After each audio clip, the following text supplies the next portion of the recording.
Hey guys, and welcome back to another video. I'm glad to be back. I did miss all of you. So with that said, guys, this video is going to be about Finex cookware, and specifically my number 10, which is now 2 years that I've had it, 2 years that I've owned it and used it. As you can see, the seasoning has developed really well. Not completely jet black, but we'll get into the specifics right now.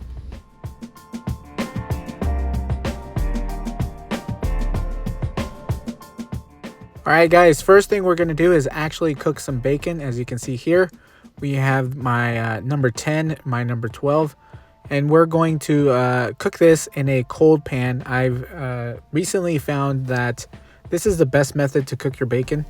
And if you guys haven't tried this, it actually works great because it gets a chance to render the fat properly, and versus if you have a really hot pan, it just tends to stick in my experience. But anyway, the first point of the video that I want to talk about is going to be seasoning. How has the seasoning held up for the number 10? To be honest, it holds up really well. It's not difficult to maintain. It's not difficult to keep seasoned. And honestly, the more you use it, the more you cook with it, the better it does become. And that's just something that I love about Finex. They're easy to maintain. They're not hard.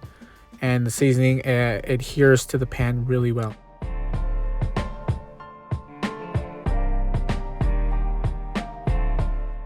So if you noticed, I did actually remove some bacon fat and strained it and then put back some bacon fat into the pan. Also, while all this was happening, I gave it about 2 minutes to cool down so the pan isn't blazing hot.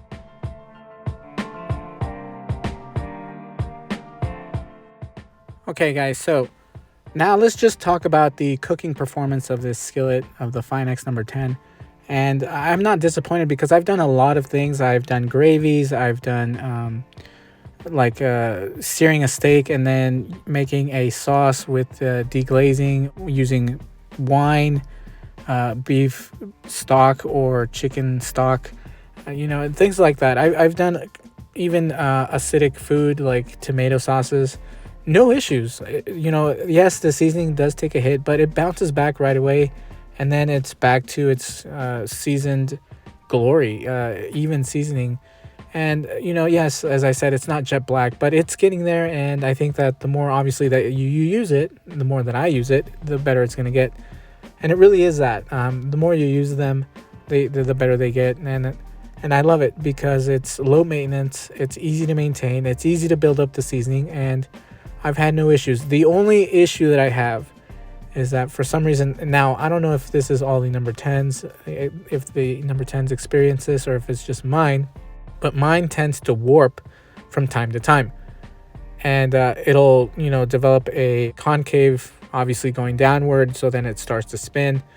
And that's not every single time that I use it, but it's once in a while, and it's just something that bothers me. Now, I know for a fact it's not heat damage, it's just for some reason my number 10 just tends to do that sometimes. But other than that, once it cools down, it goes back to shape.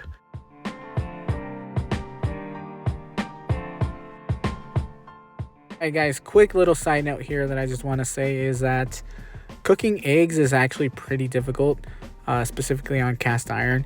And I want to say it's because they're so delicate. You don't want your pan blazing hot.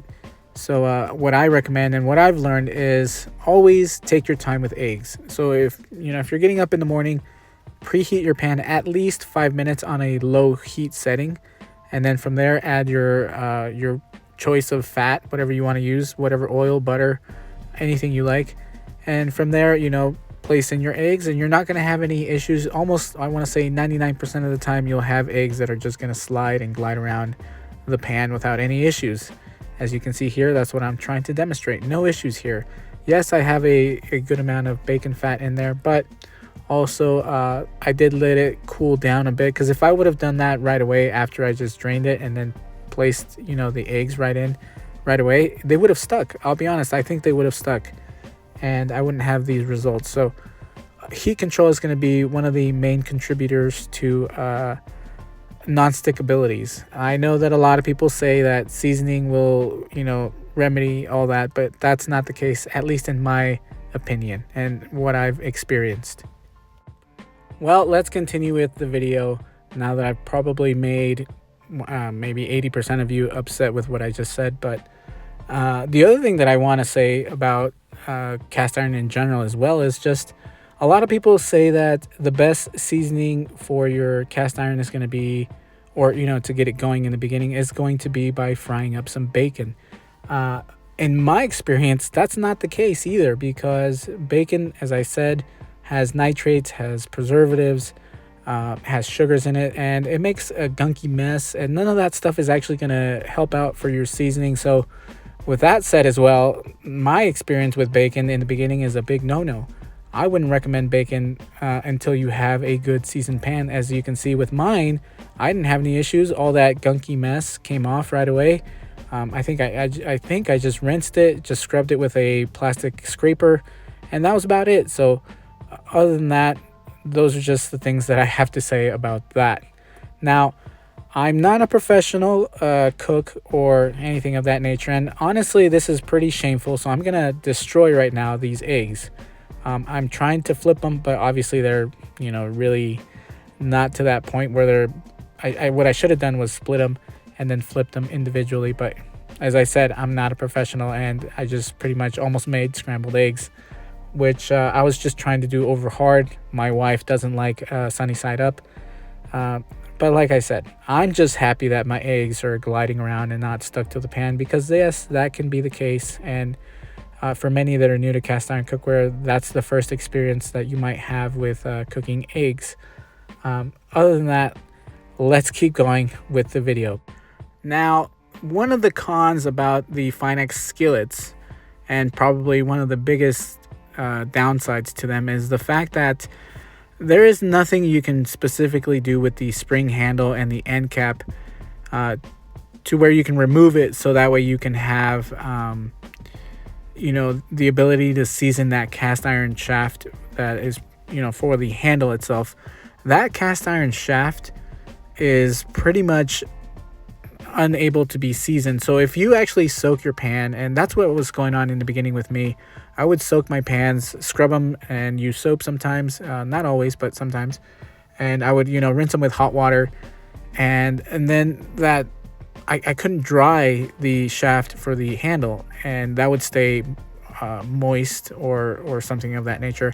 Sometimes I didn't have the chance to stick them in the oven to kind of heat them up so that evaporates from it, but it just started to rust, and that's just something that bothers me. Even though I can't touch it, even though it doesn't touch my food, it doesn't do anything of that nature, it's still just something that bothers me, and I wish that there was a way for me to remove the spring handle and the end cap, so that way I could season that shaft where the handle goes. But that's just pretty much the only downside to these skillets. They cook beautifully, they work beautifully, they're heavy enough to retain a good amount of heat, but they're not too heavy to the point that they're just overwhelmingly heavy. Not only that, but the way the handle's positioned as well, it does help you lift up the pan. It gives you leverage in order for you to lift it up and not have such a hard time. So overall, this number 10 has done wonderful. It's held up seasoning really well. It's cooked really well. Besides that small little defect with mine that it tends to warp, I've had no issues.